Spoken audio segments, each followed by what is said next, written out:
Yo, kumusta mga kabuli? Ani Idja? Medyo may katagalan na nga rin mga kabuli na hindi tayo nakapag-upload ng ating episode dito sa ating bawat adventure dito sa Bulinaw, Pangasinan. Medyo nagdadalawang isip pa nga ako kung itutuloy ko pa nga ang paggawa ng video sa aming bawat episode dahil hindi nga namin natututukan gumawa ng video. Dahil kailangan nga rin namin magtrabaho at kumayod na parang kalabaw para merong maipalamot sa aming pamilya. Dahil may katagalan nga rin ang kitaan dito sa Facebook lalo na kung bagong content creator ka pa lamang kaya naman ako nagdadalawang isip kung itutuloy ko pa. Ang pagdadalawang isip ko nga ngayon ay nakapili na nga ako ng isa na pag-isipan ko na ituloy-tuloy ko pa. Dahil sayang nga rin naman kung ititigil ko itong aming pag-adventure dahil dito nga tayo nakilala at dito tayo maraming napapasaya. Kaya naman sa mga solid kabulian dyan, maraming salamat sa palaging nagre-react, nagko-comment at nagla-like at nag-share ng aming mga video. Sa katunayan nga mga kabuli, kayo ang isa sa inspirasyon ko para ituloy-tuloy ko nga itong mga paggawa ng video. Taos-pusong nagpapasalamat po ako sa inyo mga kabuli dahil sa inyong walang sawang pagsuporta.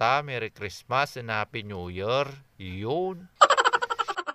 Ilang minuto nga lang mga kabuli galing sa aming barangay ay nandito na nga rin kami sa Ilog Malino. Dalawang barangay nga rin ang dinaanan namin bago kami makapunta dito, ang Barangay Balingasay at Barangay Istansa. Maliligo nga kami ngayong araw dito sa Ilog Malino dahil meron nga isang magandang paliguan na ilog dito na may kasama ng falls, napakaganda. Kasama ko nga pala ngayong araw itong aking mga kapatid, kapuso, kapamilya sa sobrang dami namin parang isang barangay. Medyo magubat nga itong lugar kaya naman ang sabi namin sa mga batang kasama namin, huwag niyong kalimutang magbari-bari kayo piraan ano. Ngayon nga lang din ako nakapunta dito kaya naman nang makita ko ngayong ilog na paliguan, sobra akong namangha dahil napakalinaw ng tubig, napakaganda. Napakarami nga rin palang mga punong kahoy ang nakapalibot dito sa paliguan kaya naman kahit tangalin ay napakalilim pa rin maligo. Tuloy-tuloy nga pala at walang tigil ang pag-agos ng tubig dito kaya naman napakalinaw nitong ilog. Sigurado ngang mag-i-enjoy ang inyong pamilya dito dahil meron ang paliguan dito para sa mga matatanda at meron din para sa mga bata. Sumama nga rin pala ngayong araw sa amin itong aming pinsan na si Eric Saso. Pinulot ko na nga rin muna itong mga basurang naglaglagan sa sako. Hindi nga lang nag-iisang only one ang ilog na pwedeng paliguan dito. Kapag sinundan mo nga itong isang daan dito na papunta sa taas paakyat ay matutumbok mo nga itong pangalawang ilog. Mas mataas at malalim nga itong pangalawang ilog kaysa dun sa unang ilog. Sa sobrang linaw nga ng tubig dito na halos nagkukulay sky pink ay nakakaakit maligo. Pinangalanan nga pala nila itong lugar na paliguan na Balinbuaya. Sa mga gustong pumunta nga pala dito, exact location po dito po sa Ilog Malino, Bulinaw, Pangasinan. Kapag nalampasan nyo na po yung arko ng Ilog Malino papunta ng Patar, lumiko lamang po kayo pakaliwa. Wala pong bayad ang parking fee dito, kailangan nyo lang po magbayad ng 20 pesos per ulo para sa entrance fee. At kung isa ka sa nakapanood nitong video, matanong na nga rin po namin kayo kung nakaligo na kayo dito o familiar po kayo sa lugar na ito. Mag-comment na lang po kayo dito sa video para malaman din po namin kung marami-rami na rin ang nakaligo dito sa Balinbuaya. Habang naliligo nga ang mga bata ay nag-ihaw na nga rin muna kami ng isda bago kami maligo. Ang kasama ko nga palang nag-ihaw ng isda ay si Nano, putot ni Jackson, ang nanay niya si Arlen. Sumama nga rin pala itong aking kapatid na taga Dukoy at itong aking pinsan na si Emil Castellano, tigil pasada. Nang mailagay na nga namin yung mga parilya sa isda ay pinabantayan na nga rin muna namin sa mga kasama naming babae para naman makaligo na kami at makalubnak.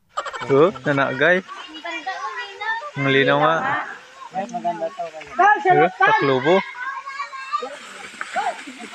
Nanglinis ti danom. Purgas ha. Taklubo. Purgas. Gabi! Patanong ka na! Ilipos oh! Nanglinis.